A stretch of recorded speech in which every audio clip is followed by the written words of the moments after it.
नमस्कार मु विजय doubt clear tuition centre को स्वागत। एबे आमे जवाहर नवोदय विद्यालय पंचम श्रेणी गोटे मैथ देखा तार सर्ट ट्रिक्स देखा केते सहजरे आमे ताकू करि परिबा। बेले बेले आमे पंचम श्रेणी नवोदय परीक्षा रे एते किछि लेखुना बहुत कम लेखी ताकू आमे सहजरे केमिति बाहर करिबा देखिबा। गोटे प्रश्न अछि ये प्रश्न 59 नंबरटा करवा।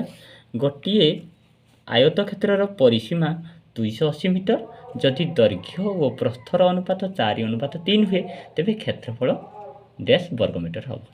तो केमिति अंकटा करवा संगे संगे चलतु। से कौन कौन देला ना परिसीमा देला दैर्घ्य प्रस्थर अनुपात देला।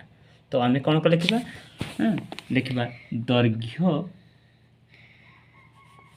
केते लिखी 4:3। तो दैर्घ्य समान 4 गुण प्रस्थ लिखिदबा 3 गुण तापर लिखी परिसीमा 280। तो परिसीमार सूत्र लिखा। परिसीमार सूत्र कौन 2 गुणन दैर्घ्य युक्त प्रस्थ। तो 2 गुणन दैर्घ्य तो देइछि कते 4 गुण युक्त प्रस्थ 3 गुण देइछि कते 280 मीटर। तो ये अंकटा केमिति करवा ना दुईटा एपटे गुणन अच्छी सेपट को नहीं जावा। तो सेपट को गले दुईटा हरण होपटे के 4 गुण युक्त 3 गुण समान 7 गुण। तो 7 गुण को केते हला ना ये काटिदबा 2 के 2 2 4 8 2 0 16। तो 140 रहा। तो 7 गुण को 140 एक गुण को केते बाहर करदबा। तो 140 हरण 7। तो 7 दूने 14। तो एक गुण को 20 बाहर। तो आम दैर्घ्य समान केते लिखा 4 गुण थिला। तो 4 गुण को 4 गुणन 20 समान 80 बाहरी गला। प्रस्थ थिला 3 गुण 3 गुणन 20 समान 60 बाहरी गला। एबे हमें क्षेत्रफल देइछि केते मीटर। क्षेत्रफल कौन सूत्र ना दैर्घ्य गुणन प्रस्थ। दैर्घ्य गुणन प्रस्थ कर देले होबो। तो 80 गुणन 60 केते जल्दी हमें करि पाइबा।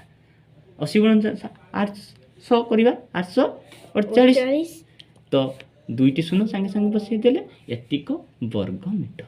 वर्ग मीटर उत्तर कोटा देछि उत्तर देछि ऑप्शन ए 4800 वर्ग मीटर। एटा हमर उत्तर है। एबे आ गुटे प्रश्नर उत्तर दबा। 300 लिटर मिश्रण रे 75 लिटर दूध और पानी रही। सॉरी 300 लिटर मिश्रण रे 75 लिटर दूध अवशिष्ट पानी अच्छी। पानीर शतकड़ा अनुपात स्थिर कर। तो आम ये अंकटी सांगे सांगे केमिति करबा देखंतु ना मोट अच्छी केते लिटर ना मोट अच्छी 300 लिटर मिश्रण देछि 300 मिश्रण आम लिखले केते 300।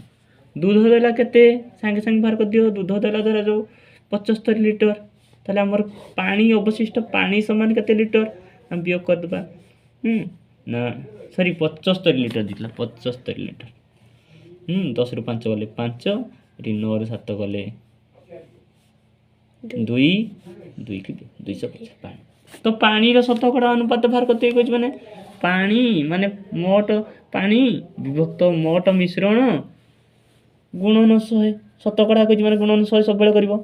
तो 0 0 काटी देले 2 2 0 काटिले 3 ना काटिले 3 7 21 आ रहला 1 5 3 15 3 5 15। तो 75 शतकड़ा। तो ऑप्शन कोडा दीची ना 75 शतकड़ा ऑप्शन छी। जदि मो वीडियो भल लागुथबो ताले निहाती लाइक शेयर कमेंट करंतु। आ चैनल टी को निहाती सब्सक्राइब करंतु। धन्यवाद। जय जगन्नाथ।